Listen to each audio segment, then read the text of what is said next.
Hello and welcome to How Are You Holding Up, a mental health podcast by the depressed for the depressed. I'm Lindsey. And I'm Chris. And Chris, how are you holding up? Damn it. I'm not. He's sick. I'm not doing it on purpose. I'm not doing it on purpose for a joke, though. That was impeccable timing.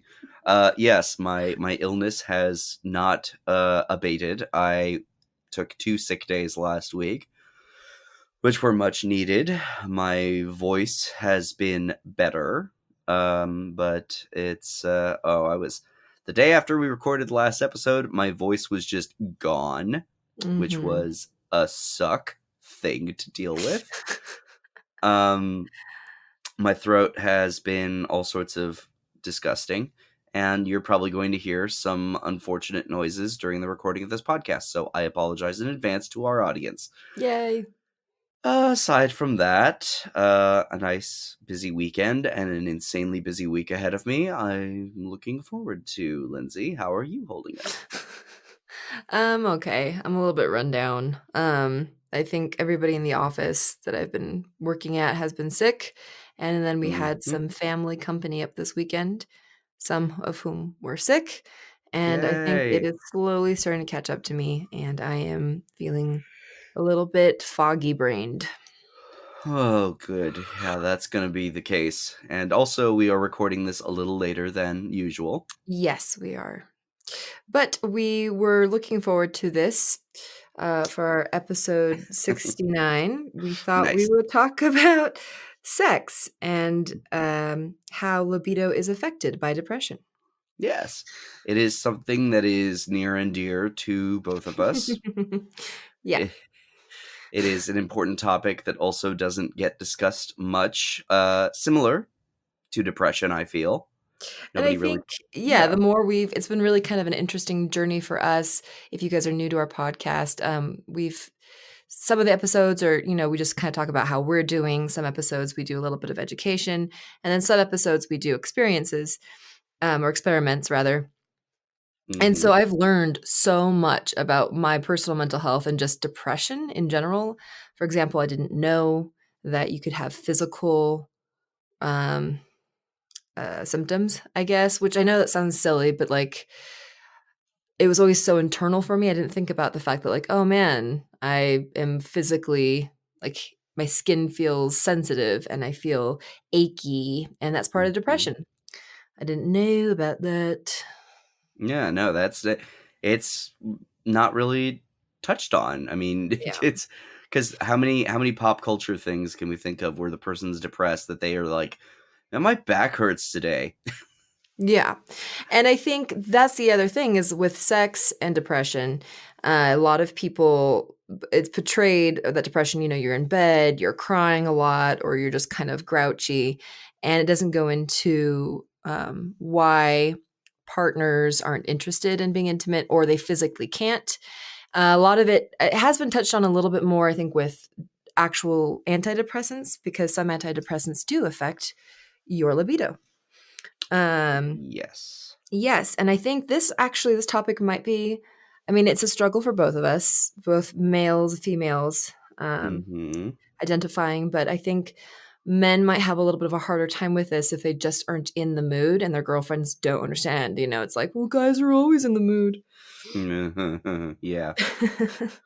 So we want to talk a little bit about the science behind it, but I want to first and foremost say we are not professionals. This is mostly a lot of research we've done online. We're not therapists, and so we could possibly be wrong. Yes. But hopefully not, because we are passionate about this topic. So one of the first things that popped up when we were looking into it was that serotonin and dopamine levels are obviously affected by depression. They are lower, and those are the most important things for any kind of pleasure receptors. They are usually the brain chemicals associated most with depression, anxiety, and the like. And they are the ones that, if you are on certain medications, are the most affected by the alternatings of, the ups and the downs, and Yeah. not feeling how you should feel, or feeling way too much how you should feel. Yeah. And serotonin is the one, it's the neurotransmitter chemical that helps regulate mood. And it's also connected to your social behavior, your digestion, which I didn't know. And I've Hmm. had stomach problems forever. And I wonder if that is associated to it. Who knows? Hmm. Sleep. So some of us who have really low serotonin levels don't sleep well, or we sleep way, way, way too much. Sup. Memory, which I also didn't know until I started learning about depression. I have a terrible memory. Most of Hmm. my friends with depression have a terrible memory, and I think, as we're learning more every year, about depression, we will hopefully find out why that is the the case. But part of it is because of the serotonin, and of course, sex. Yes. And meanwhile, dopamine, as anybody who has ever played a mobile game that gives you a instant satisfactional reward kind of thing, it is the kind of pleasure reward chemical, and the one most associated with things like addiction. Yeah, that gets blamed a lot, like, "Oh, their dopamine is, it's off the charts," or whatever. The only thing they get is dopamine from drugs, and they don't get it from anything else. Hmm. And that's always frustrating because 'cause we're still learning about addiction as well. Yes, exactly. But yeah, so the serotonin and dopamine levels are definitely going to be one of the things that affects your libido a lot. Mhm. Uh Irritability and fatigue Mhm. is a big one. Cuz when you are irritable, obviously, you're typically not going to be in the mood to do the fun times, or if you're tired, you're definitely not in the mood for it. Yeah, and that's something that I don't think I realized in my relationships. I projected a lot, and I think I assumed that the reason I was feeling upset or the reason I was feeling disconnected and uninterested was because of my partner. Mm, Um, and I think maybe sometimes it was, but I think a lot of it was because I was just irritable because I had depression and I was extremely depressed and I didn't know I mhm, was depressed. And I was somebody who thought I had a very healthy and sometimes too much of an appetite for physical intimacy. And and I think when that would go away completely, it really threw me off and it was confusing and kind of scary when you just mhm. can't not interested. Yeah, and it also kind of makes you feel in some ways like it almost like there's an invalidation going on to your relationship, Yeah. where Yeah, you, exactly. because it's such an important part, it's a healthy part of a Yeah. relationship. No, whatever your sexuality is, there is a certain degree of intimacy that is, you're hoping for, or at least expected to have. Usually, unless you're on the asexual Usually, yeah. spectrum. Yeah. Yeah, exactly. And even with, asexuality, it can also be a thing of, you may not. eh, We can have a whole episode on like the sexual spectrum, honestly, but in my experience of me knowing several asexuals, they still want to make Be their partner intimate. feel good. Yeah, Yeah. they want to be intimate with their partner, and if their partner is kind of, if that's what they want, then it may not give them the pleasure that they are looking for, but they still want to at least enjoy the time they spend with their partner. Yeah. And I think when that compass of, attraction and wanting to have that physical connection is gone, it can really throw you for a loop. And it Mhm. sucks, and it's embarrassing, and I know I've felt guilt over it, especially Mhm. if my partner it's been, like, weeks now, Mhm. and that's why it's so important to understand what's going on with you and your relationship and being aware, like, is it a problem with the relationship, or is it a problem with your chemicals or where you are in life? Another thing, is trouble with weight and Mhm. self-esteem, and that comes with, a lot of depression. I've fluctuated weight. I've lost a lot too much weight. I've gained way too Mhm. much weight. And I know that my self-worth and self-esteem was thrown off from that, so, like, I felt I don't wanna take my clothes off in front of them, that kinda stuff. So Yeah, that, no, of course, same. can affect it. Yeah.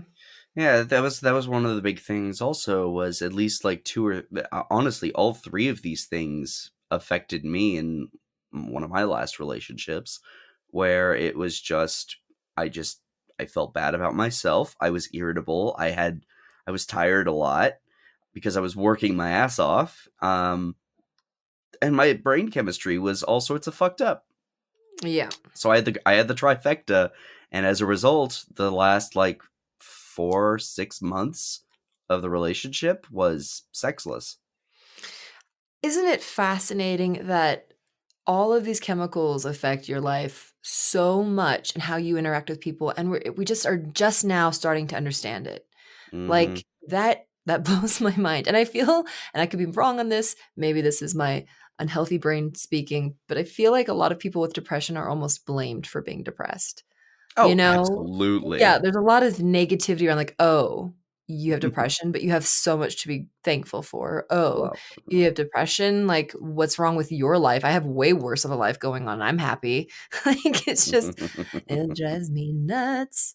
yes, and that kind of leads us to an interesting aspect of this guilt and whatnot. Is there are some myths surrounding like what can cause depression, and since we're going to discuss sexuality, of course, there is masturbation.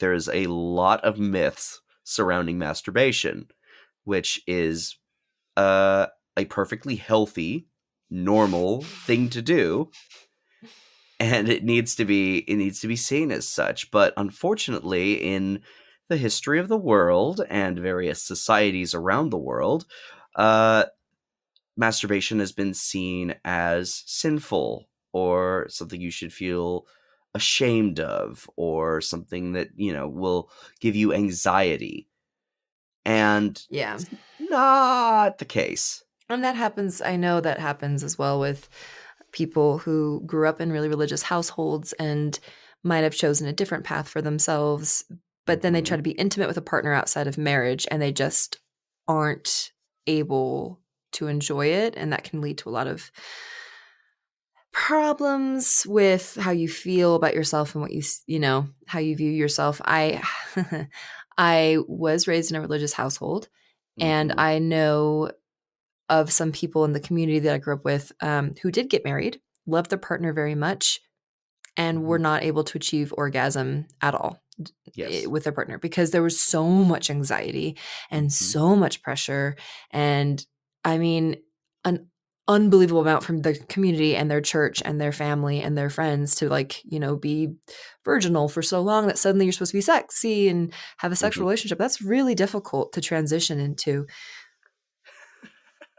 It's almost impossible. I mean, it's like that's a lifetime of, so, and I know that some people hold on to that guilt forever and the shame. Hmm. So, you know, there's so many interesting factors that are associated with sex and your health, your sexual health, which is a real thing. Hmm. Yes, it's a very real thing. I mean, if anything, to just kind of say the benefits of masturbation in and of itself is, I mean, first, you'll feel greater sexual desire.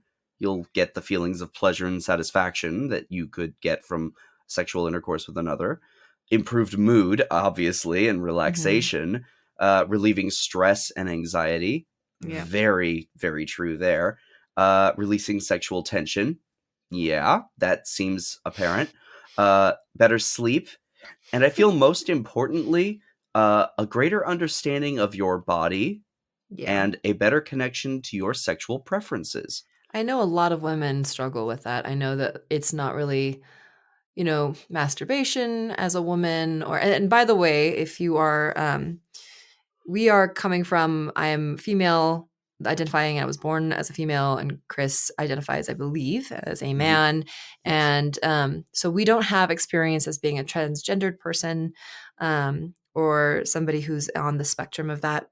So that's another topic. And we would probably have to bring somebody else in on that. So Yes. that's where we're coming from, by the way. Yes, of course. But all the same, it is important, wherever you fall on the gender spectrum, that you have this understanding of your body, and you are able to love your body, Yes. however it may be. Oh, I lost my train of thought when I jumped into the but yeah, as No. women, I know a lot of girls have a hard time, because there's a pressure to please your partner, Mm-hmm. and porn has put, sex into a kind of an odd perspective, Ugh. and while it can be enjoyable and fun, like fast food is, it is not actual, reality of what you should expect from it. And so girls at a very young age are thinking, oh, I have to be this certain way. And they lose touch with what their body actually needs and actually wants. Mm-hmm. And it can take a long time to undo that Yes. and really understand. I mean, this is very personal, but this is our personal Mm-hmm. podcast. I don't think I learned how to um, do any of that to myself until I was in my 20s because I Yeah. was just so disconnected from myself, which made me rely on my partners. So I'd like hopscotch from partner to partner. And I'm like, help me. and and see, um, I learned at a particularly younger age, mhm. and it was, I think it's you know, easier from guys. I could be wrong on this, but I think it's just easier for yeah, men. yeah, I would agree with that Yeah. 100%. I have the distinct advantage of genitals that protrude. So as a result, you kind of have to get to know yourself a little bit easier. Yeah. So all So of that yeah, said, yeah. Go ahead. all of that said, masturbation, good. But one of the things that can also affect is, as we mentioned, serotonin dopamine levels, which are affected by medications. Now, certain antidepressants, usually SSRIs, have a distinct uh, reputation for being associated with declining sex drives. Medications like Prozac, Zoloft, Celexa, Paxil, Lexapro. And I mean, just how frustrating is that, right? Because you were trying to be healthy and you're trying to have a healthy mental state and you just can't. I mean, it's not just your sex drive is gone, it's also once you are having sex with your partner, you can't reach orgasm. Mm-hmm. I mean, how frustrating. Yeah, I've been there. I was on Celexa and I I was just couldn't. on. I just I couldn't. Yeah, no, I was on Lexapro, and Yeah. it completely trashed my sexual drive, and that was Yeah. something that I was very not used to. And you know what though? It's over time, and it's this weird thing that happens where it's, like, not right away.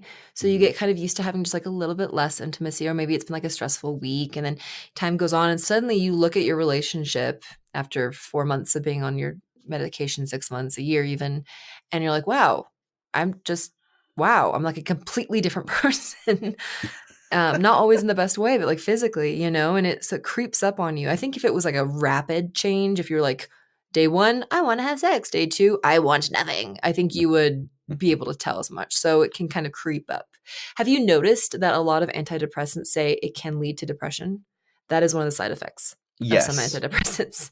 I So have I have noticed that, and in fact, the Wellbutrin that I've been on, which side note, certain antidepressants such as Wellbutrin and Remeron are less likely to cause sexual problems, and in fact, Wellbutrin, which affects both norepinephrine and dopamine, can sometimes improve sexual response. However, this is I just had my meeting with my psychiatrist yesterday. We Ah, are taking down my dosage again good. Hopefully. because the dosage that I was in, the 300, made my anxiety spike, and it also has done nothing for my darker thoughts. So Oof. it is something that I'm going to have to potentially combat in a different way, but we are going to handle that the beginning of the new year. So we will see where that leads. But Hooray, um, hurrah. yeah, right. Um, So for just to like, I know we've talked about dopamine a little bit, mhm. but just how important it is. Imagine you're eating delicious food and you're Mhm. just so enjoying the flavors of it and the experience of it and all these happy feelings and chemicals in your tummy. And, you're just like, you just feel that kind of, oh, this is great. This is cozy and wonderful. That feeling is, if you're depressed, is gone. You will not enjoy food as much. So that is kind of a direct relation to like sex. It's the same Mhm. situation. You can try, but no matter how hard you try, you won't super enjoy it, which is very frustrating because one of the things about sex, as we've looked into, is, it's really great for relaxing you, supposed to, if you're functioning normally. Yes, But absolutely. on that happy note, we did look up some ways to boost your dopamine Yes. naturally. Because Mhm. I am absolutely all for getting medication if you need to. Um, absolutely, absolutely do it. Find ways to make your life a safe, happy one. You know what I mean? Yes. But if you don't want to go the normal route and you're trying to go up the hill like I am, so some of the ways to boost your dopamine levels are eating protein, a lot of it, because dopamine is produced from the amino acids that are in proteins, and they can come from protein rich food. So it just helps if you think of your body as a little chemistry set, throwing in some extra protein in there can really help. Now, we didn't look to see if the protein that is specifically mentioned and the amino acids are in all forms of protein. But I will say, if you are vegetarian, vegan, and whatnot, there are plenty of ways to get your proteins and the amino acids, and I am sure you Oh will yeah, know them. velvet beans is one of them. Yes, That was one of the ones that were mentioned in this particular article. So it doesn't have to be meat; it's just protein rich. that's So a lot of fantastic. like seeds, yeah, and Hmm. beans and so forth too. I do love me some beans. Speaking of eating less saturated fat, this may disrupt dopamine signaling in the brain when consumed in large quantities. There's this like it's a little bit of a softer science, but yeah, there's been a lot of research into this, which is Which kind makes of sense. yeah, I guess so. I It's mean, still to a degree. I mean, good healthy fats when absorbed into the body, things that you get from like coconut oil and olive oil and whatnot. They're eh, eh, they're just better for you than if you are just hawking down butter, which is just sweet Mary. It's a lot of saturated fat. It's really funny. My boyfriend and I moved in together, and he's notorious for eating like absolute shit. I mean, he just is terrible at eating. Like he would send me pictures of his quote unquote breakfast, and it would be like a Lucky Charms cereal bar and like chocolate, no, not even chocolate, it would be the strawberry Nesquik milk. And he's going in for a full day at the office. I'm like, who are you? So it's been interesting for me living together because there's mornings where we get up and we make breakfast, and there's mornings where we just don't feel like it. And the mornings where we eat eggs and have like some vegetables or fruit, I find that I crash far less often and my fuzzy brain is less apparent than when we have like a muffin from Hmm. the gas station and some coffee right away in the morning. Also hydrate.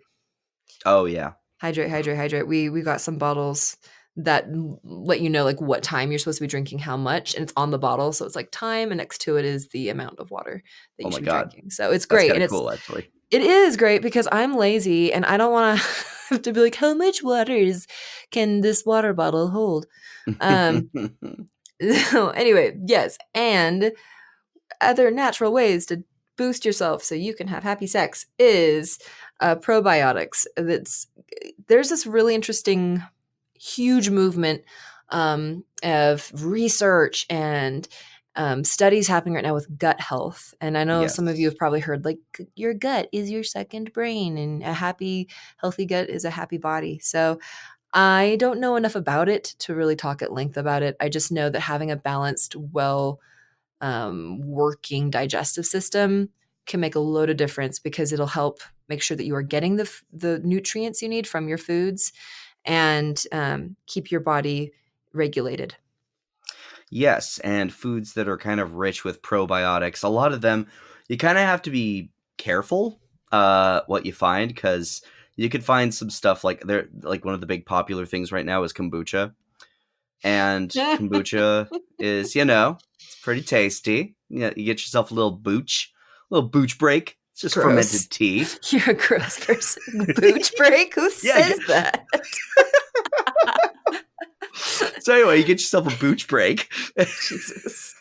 But like, you have to be careful because some of the kombuchas that are out there are just as much sugar. Alcohol. I mean, they're alcohol, one, and two, they're just sugar.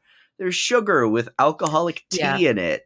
And You so it's the gotta be same with watching the for it. yogurts. You got to be careful with the yogurts. Yeah. Yes, yogurt's also full of probiotics. Kefir, that's a good kind of probiotic. There's a lot out there you guys can find, and it's just And the being probiotic for your digestive system is different than the probiotic that ladies need for their bits.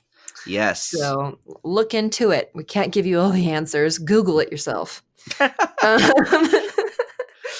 We promise though that if you Google the right sources, yes, that is going to be the big one. Is make sure your sources are not trying to sell you the stuff. Yeah, and I think the big key for a lot of this stuff is doing it regularly. Like I know I go through these kicks of like I'm going to exercise, and I'm going to be hydrated and eat protein in the morning, and then like I'm great for a week, and I'm like I'm fixed and I'm cured.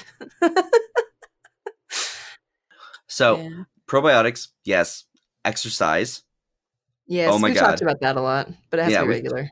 Yeah, it has to be regular. Getting enough sleep, obviously, if you're affected by fatigue and irritability. You know what causes irritability and fatigue? Not sleeping. Especially me. And we have an awesome episode, I was very proud of it myself, on proper sleep and bedtime management. And what did we call it?